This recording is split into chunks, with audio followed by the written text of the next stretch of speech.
Pavisam īsi sākumā, Andrija, vai tu vari ieskicēt, ko tu īsti dari, kas ir tavs uzņēmums, cik ilgi tu ar to jau strādā, kaut kādu, cik jūs esat liela komanda, cik ir apgrozījums, un tad tā vienā teikumā šo visu.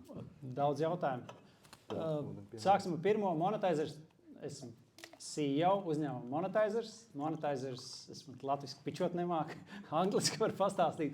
We bring brand advertisements into top mobile games. So we work with games like Voodoo, game studios like Voodoo and Tap Nation, and we bring them in, bring advertisers like Coca-Cola or Gillette into those games. Es pat nezinātu, latviski to pateikt. Visu laiku angliski ir pičots, tāpēc. Tad brandu reklāmas spēlēs, bet kas palīdz spēlētājiem sasniegt kaut ko īpašu spēlēs, lai palīdzētu viņam, nevis besītu. Tas ir tas uzņēmuma mērķis. Mēs sākām 2016. gadā Cincinnati, un Procter & Gamble ir lielākais mūsu klients, kas ir tieši no Cincinnati. Vēl jautājums bija, kur mēs esam ar apgrozījumu līmenī, un revenue, un investīcijās un founderos. Mēs sākām 3 founderi, par to šodien ideāls topiks, par ko pastāstīt.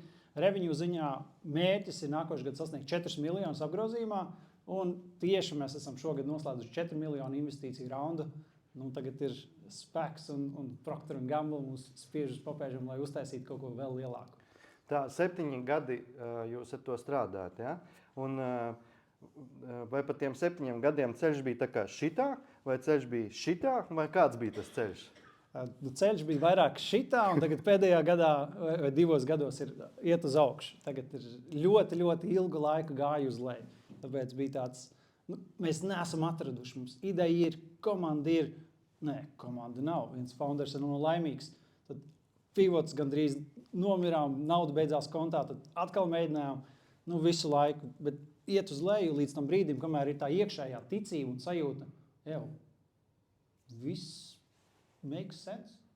Un tieši tagad, pēdējos 2 gados, ir tieši tāda pārliecība un sajūta, ka viss ir čotka.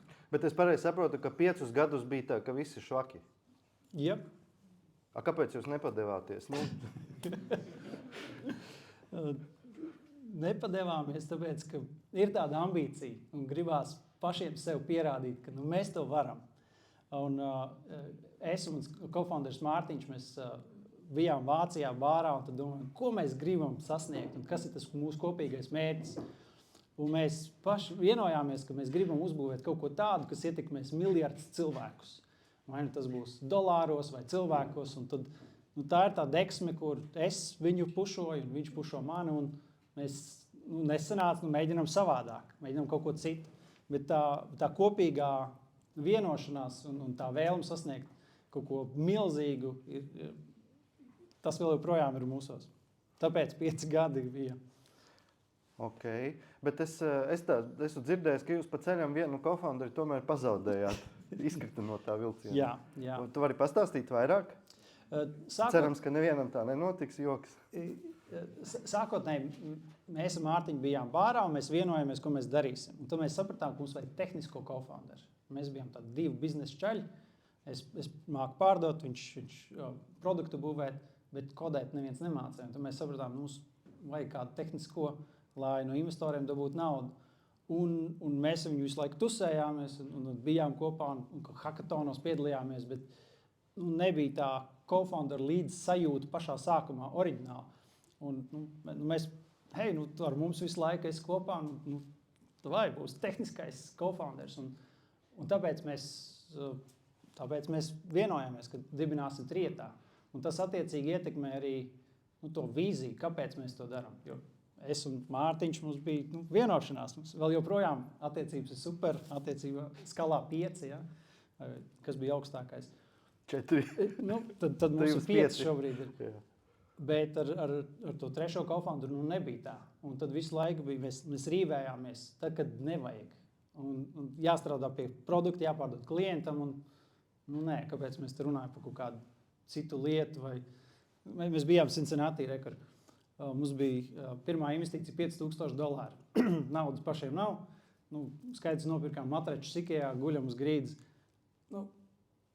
Kuram nopirks $100 matraču, kuram 110. Un vienkārši tāda maza lieta pirmajā mēnesī rīvējāmies. Un tas ir tāds mazs piemērs, kas izvērtās lielākos problēmās vēlāk. Un tas tomēr laiku ietekmē, vai mēs ejam uz priekšu vienādi, vai mēs ejam pietiekami ātri, vai braucam pilnīgās dillēs. Pirms dillēm atkāpties nedaudz atpakaļ. Kā jūs daļas sadalījāt trietā? Man un Mārtiņam likās godīgi, bet trešajam kofoundam nelikās godīgi. Mēs izmantojām metodas, kas bija iedotas no Y Combinator un Techstars, dažādas rekomendācijas. Tad mēs paši aizpildījām anketas, kā viens otru novērtējam, ideja vai kurš iedevis budžetu vai naudu sākotnēji, vai kurš vairāk subsidē. Un līdz pat zināšanām, kas ir visādi analītiski piegājām. Un, manuprāt, līdzīgs sadalījums, bija ļoti, ļoti līdzīgs sadalījums.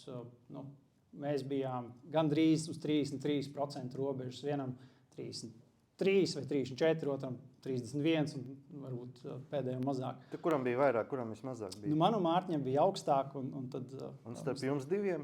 Starp mums diviem ir ļoti līdzīgi. Man ir mazliet vairāk, tāpēc, ka es ieliku sākotnējā naudu, mēs nopirkām domēnus un tam līdzīgas lietas, bet tehniskajam cofounderim arī jāņem vērā gadu starpību. Tanī brīdī, kad mēs sākām, viņam bija 17, un man bija krietni vairāk. Tagad ir 40. Tāpēc tā gada atšķirība arī neparādīja to pieredzi uz papīra. Jā, zināšanas ir, vēlme ir, bet es nevarēšu kapāt. Es varu kapāt vienā veidā, jo man ir zināšanas, bet viņam zināšana vēl nav. Viņam ir enerģija, bet to pašu līdzi viņš nevar dot. Tāpēc mēs tā izvēlējām sadalīt daļas. Kad bija tas brīdis, kad jūs ar Mārtiņu sajūtāt, ka neiet? Un no kā jūs to sajūtāt? Tanī brīdī, kad pirkām matraci. Ja? Tas nozīmē ļoti agri īstenībā. Jā. Ir tādas lietas, ko ikdienā palaiž garām. Kas tad tur bija mazais konfliktiņš? Bet kāpēc viņš izvērtās? Un mēs nepajautājām to, kāpēc tas tev ir svarīgi? Būt labāks matracis nekā man. Vienkārši lieta.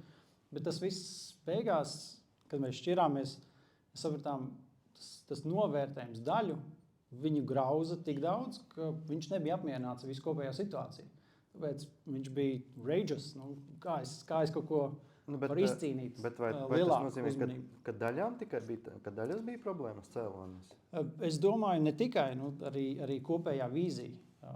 Mēs ar Mārtiņu gribējām uzbūvēt kaut ko impactful, un cofounders trešais, viņam mazliet savādāk vīzija bija. Viņš tomēr savādāk vēlējās produktu būvēt. Un to mēs uzzinājām tikai pēc laika, kad sākām runāt ar klientiem, kā tas tehniskais risinājums izskatās. Un tad tas jau praktiski sāk parādīties. Un te parādās praksē tas, ka vārds vīzija nav kaut kāds mārketinga šablona tekstiņš, kuru tur vēlāk uzrakstīsim. Ja? Tieši tā, tāpēc sākumā pavadīt ļoti daudz laika kopā, 2, 3, cik jūs esat visiem intervēt klientus un visiem vienoties, kā tas gala produkts izskatās, kā izskatās tas, ja es uzņēmu pārdošu, tad pat cik pārdošu? 1 miljons, 100 miljoni, miljards? Kas ir katra ambīcija? Lai katrs izstāsta to, tas daudz labāk palīdz saprast, kur tad mēs gribam nokļūt. Vai tas ir Latvijas tirgus, Eiropas, kādas tehnoloģijas izmantosim. Mēs nezinām, bet ko jūs jūtat, ko jūs gribētu sasniegt, kas ir ideālais. Mums tādas sarunas nebija, diemžēl. Un tad jūs šķīrāties. Kā notika tas? Tur viss bija forši, jūs tā kā vajag parunāt, tur eja prom, viņš labi eja prom, vai tur citādāk notika? Es esmu priecīgs, ka mēs izgājām caur Techstars akceleratoram, un tur Google Coach palīdzēja mums dot feedback vienam otram. Iepriekš, pirms tiem coachiem, mēs bijām dusmīgi, un tad ar dusmām stāstījām, ko domājam viens par otru. Varbūt neveselīgā vidē, un tas nebija labi. Kad mēs iemācījāmies pirmkārt dot feedback viens otram, tas daudz labāk atvēra diskusijas, un mēs konstruktīvāk gājām uz priekšu, saprast vienam par otru. Tas bija ļoti grūti, bet šķīrāmies krietni vēlāk pēc tā, kā mēs iemācījāmies feedback dot. Kas būtu tavi teikavējs auditorijai par to, kā veiksmīgi izšķirties ar cofounderi? Tanī brīdī, kad ir tās diskusijas, es ieteiktu apstāties un varbūt izprast otru cilvēku. Kāpēc? Un varbūt pat, ja diskusija ir beigusies, bet ir tās vēlme, dusmas, neapmierinātība, turpināt spiest mēģināt saprast, kāpēc, prasīt mentoru palīdzību. Varbūt kāds cits var gaidot sarunu, mēģināt izprast konfliktu vai vīziju, kur tad īsti mēs neesam uz vienas lapas. Un pavadīt mazliet vairāk laika, īpaši sākotnējās fāzēs. Jo tad, kad komanda būs super fits un esat uz vienas lapas, tad viss pārējais daudz vieglāk atrisināsies. Gan sarunas ar klientu, gan prototipu būvēšana, vai prototipam jābūt šādas funkcijas, vai jāiet pēc šāda biznesa tirgus. Jūs vismaz viens otram uzticēsieties. Un tad tā uzticība ir tas, kas mums nebija. Un tāpēc bija tie 5 gadi rīvēšanās, saprašana, kas tad mēs īsti esam. Kad mēs pašķīrāmies, tikai tad sākām iet pēc vienotas vīzijas. Un pēc gada uzreiz viss sāk iet uz augšu. Un tā šķiršanās, tur jūs kaut ko maksājāt, vai tādu zinkāri par praktiskām lietām varbūt cilvēkiem ar nākotnē ir situācijas? Sākotnēji mēs vienojamies uz papīra, katram ir daļas, dibinājām uzņēmumu ASV, reģistrējām daļas, tad mums ir tāds skaists papīriņš. Kad co-founders šķīrās, tad mēs izpirkām viņa daļas, mēs vienojāmies, kāda būtu bijusi alga uz to brīdi, ja viņš strādātu, un tad mēs no tās investīcija naudas, ko mēs saņēmām, to mēs informējam investoriem, ka mēs izpirksim co-founderu. Tad izpirkām, samaksājot viņam, un tad tās daļas aizgāja atpakaļ uzņēmumā un sadalījās starp mani un manu co-founderu. Es tevi pareizi sapratu, jūs viņam samaksājāt tā kā nesaņemtu algu? Jā, jo uz to brīdi nebija neviena cita novērtējuma objektīva. Tas likās vispiemērotākais. Jā, ok.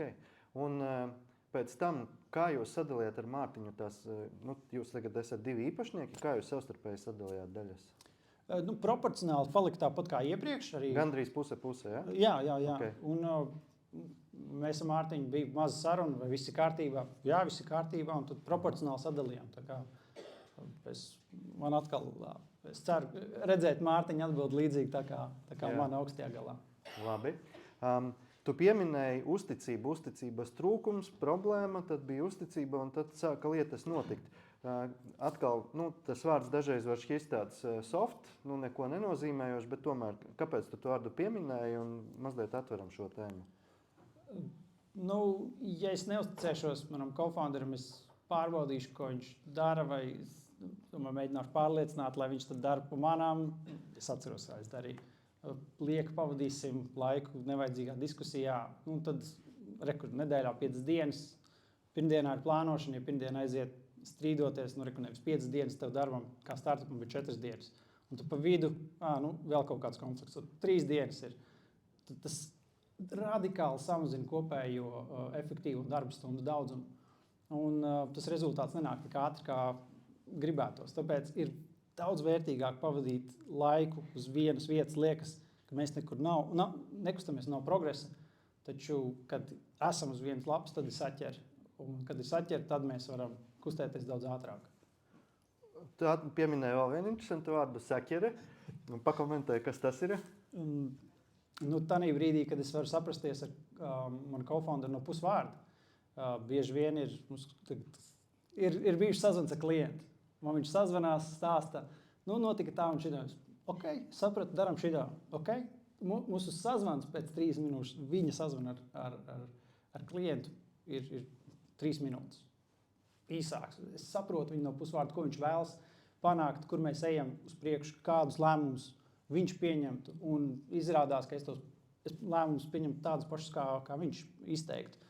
Tā ir tā saķere, ka tiešām saprotos no pusvārda, no plāna, ceļojuma plāna izveidas līdz biznesa plāna izveidam, pricing stratēģijai, go-to-market stratēģijai. Daudzās vietās, es teiktu, pat 95% mēs esam uz vienas lapas. Jā, ir tie 5% nezināmie, kas katru reizi uzpeld kaut kas jauns. Ko darīsim šeit? Ja mēs tad nezinām, tad mēs apstājamies un runājam. Un tad arī, joprojām tagad mēs mēģinam, vai te ir saķere vai nav, kā mēs to varam vēl vairāk pastiprināt. Un kā to var izdarīt?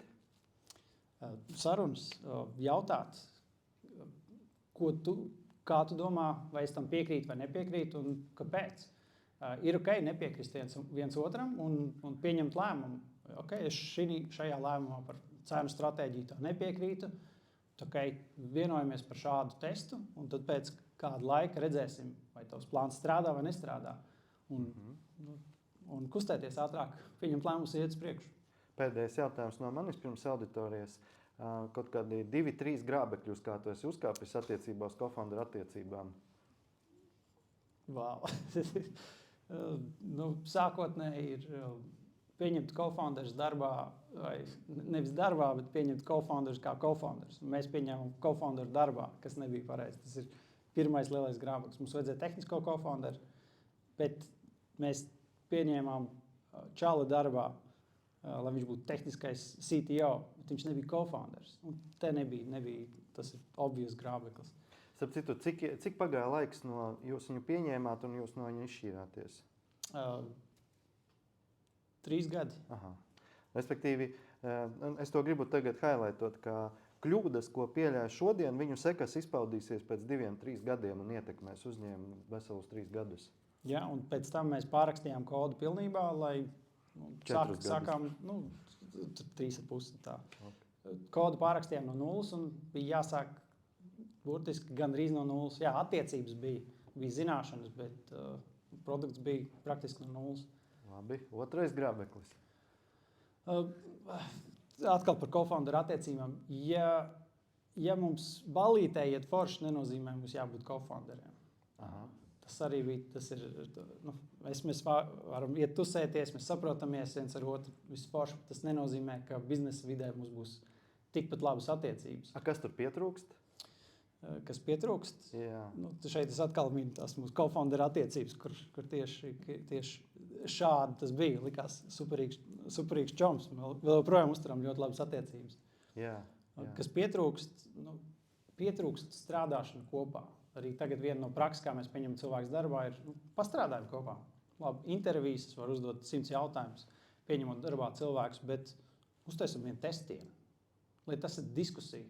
Nevis vienvirzieni. Ja? Mēs jautājam jautājumus, cilvēks atbildē, pieņemot darbu. Nē, diskusija. Vai tam darbiniekam, co-founderim šajā gadījumā patīk ar mani strādāt? Ko viņš jūt? Kas viņam nepatīk? Ja būs storming fāze, tad tikai būs performings. Viss būs forši, un tad ies uz leju, un tad tikai vēlāk sastrādājoties uz augšu. Vai jūs varat nosimulēt pašā agrīnā stadijā? Ok, paldies tev, Andri, bet nemūc vēl. Jautājumi Andrim, lūdzu. Jā, Andri, tu minēji par tad, kad jūs vēlējāties par co-founderu uztaisīt tehnisko personu, tu minēji, ka tev nav tā co-founder sajūta. Vienā brīdī minēja tāds vārds. Un tad es gribēju prasīt, tieši kas ir šī co-founder sajūta? Kā tavā izpratnē? Kas tā kā, piemēram, tu sāc strādāt ar cilvēku, un kas ir tā sajūta, ka tev iekiko, ka šis varētu būt co-founders? Teiksim, jā, jums tagad ir tehniskais co-founders? Nē, mēs esam 2 co-founderi, un mums ir CTO. Okay. Tāpēc mēs sadalījām lomas. Tās mazās lietas, kas tur varētu būt, ir vai mans co-founders man papildina, tad, kad man beidzās runājumais. Un tad vai mans co-founders mēs pičojam investoram, viens praktisks piemērs, kaut kas valsī neiet nogurs. Mans co-founders turpina sarunu, it kā zinot, ko es gribētu stāstīt. Vienkārši tāda maza lietiņa saprašanās. Ja? Grūti noķert, bet viegli sajust. Labi. Kad tā notiek. Laiks 2 jautājumiem, lūdzu. Skaļāk varētu, lūdzu? Skaļāk. Man gandrīz turpinājums viņa jautājumu, un arī Frankfurtu teica par to, ka co-founders saprata tevi pusvārdā. Vai tas bija no sākuma, vai tas jūs iepilnījāt to strādāt kopā? Jā, ar manu esošo co-founderu bija no paša sākuma, kad mēs sapratāmies, tas jau bija tāds instant fit, un es sapratu, ka, hei, mēs gribam kaut ko izdarīt kopā, ko nezinām, bet mums sanāk uztaisīt mini projektu vai mini prototipu, un ir forši pavadīt laiku kopā. Ne tikai ir biznesa, bet arī ir jautri, un mēs saprotamies. Tādas mazās lietas arī tad jau bija kā pirmie signāli. Lūdzu. Vai tu varētu dot piemēru, kā vislabāk sniegt labu feedbacku, jo tu minēji, ka jums darbs gāja raitā, ka jūs iemācījāties feedbacku pareizi dot vienam otram co-founderim? noteikti, es domāju, Farhats vēl tad varētu atsevišķi pastāstīt, kā to darīt ikdienā daudz labāk. Viena lieta, ko mēs darījām, ko nevajag darīt, ir teikt, es domāju, tu izdarīji, kāpēc tik sūdīgs kods ir uztaisīts? Nu, tieši teikt, kas ir bijis slikts. Tā vietā teikt, kā es jūtos par šo, ko es redzēju. Teiksim, es jūtos, ka mēs, teiksim, kods ir uztaisīts slikti. Es jūtos, ka mēs nepiegādājam kvalitatīvu risinājumu. Un, kad investors skatās uz mani, jo es esmu atbildīgs par to kodu daļēji, es stāstu vienu stāstu, bet kods runā citu stāstu. Es jūtos, ka investori mums neusticās un mēs zaudēsim. Tā es jūtos. Kas notika, ja ir kodā kļūda, tad mēs varam apstīties status, vai kaut strādā, nestrādā. Minēt, kādi bija fakti. Šādi es jūtos, šādi fakti notika. Un, lai darītu lietas labāk, kā tu par to jūties? Vai tu, kā man co-founderi, saproti šo situāciju, kā es esmu, kuras esmu ielikts? Jo šī brīdī es pastāstu savu viedokli, kā es jūtos, kā šī visa situācija ir, liek man justies. Un tagad tas ir, tad co-founders var reaģēt uz to. Un tādā brīdī tas būs viņa viedoklis un mans viedoklis, un mēs apmainīsimies ar šiem viedokļiem. Vienkārši lieta, bet produktīvāka diskusija. Daudz produktīvāk. Tā vietā teikt, tas kods nestrādā, ko tu izdarīji, salabo. Paldies, labi. Bonus jautājums vēl. Lūdzu. Tagad jūs izpirkāt to co-founderi, ja jūs nevarējāt vienoties par kaut kādu matraci, teica par tiem sīkumiem, vai jums bija kaut kāds backup plāns, vai jums bija koalīcija ar to otru, tā kā co-founderi, ka jūs tā kā viņu spiedīsiet ārā, ko jūs būtu darījuši, ja viņš nebūtu piekritis kaut kādiem cipariem, jo, man liekas, tīri tehniski viņš šodien pateikt, ka viņš grib vairāk, ņemot vērā, kad jūs tajā matračiem runājat. Mēs viennozīmīgi strīdējāmies, tas bija jā, bet kā cilvēks viņš bija ļoti apzinīgs. Un tādā veidā mums nebija sarežģījumi. Mēs mācējām vienoties ar viņu. Un tas piedāvājums par tādu izpirkšanu nāca no viņa, un mēs piekritām. Tāpēc nebija tāds tirāns, viņš bija sakarīgs čalis. Bet mēs nemācējām strādāt kopā vienkārši. Es jūtu, ka jāpabeidz kaut kādas pozitīvākas notas. Pirms mēs tevi laižam projām. Kam ir kāds jautājums, kurš varētu noslēgt uz pozitīvākas notas? Andrim došanos prom. Lūdzu. Es varu uzdot jautājumu par citu tēmu. Droši. Kā jūs sapratat, ka pēc jūsu pakalpojuma ir pieprasījums? Parādījās kontā nauda. Super! Pirms uzņēmuma dibināšanas, atvainojos par iedošu kontekstu. Mēs sākām uzņēmumu tikai tad, kad mēs bijām nointervējuši, manuprāt, 30 spēļu studijas. Un viena liela spēļu studija, kas izveidoja Candy Crush, viņi teica, ka viņi gribētu to risinājumu, ko mēs bijām izstrādājuši MVP, kā daļu no viņa koda. Un tādā brīdī mēs dabūjām viņu e-pasta apstiprinājumu, ka viņi to vēlas darīt. Un tā, kad mēs to dabūjām, mēs dabūjām vēl e-pasta apstiprinājumus no citiem. Tas bija tas tāds signāls, kaut kas šeit ir. Mēs vēl naudu nedabūjām. Bet ar šiem apstiprinājumiem mēs dabūjām naudu no inkubatora, kur mums atļāva sākt strādāt pie šīs problēmas. Un 6 mēneši pēc tam mēs dabūjām to naudu kontā. Būs pietiekami pozitīvi. Jā, ļoti forši. Paldies. Aplausi Andrim.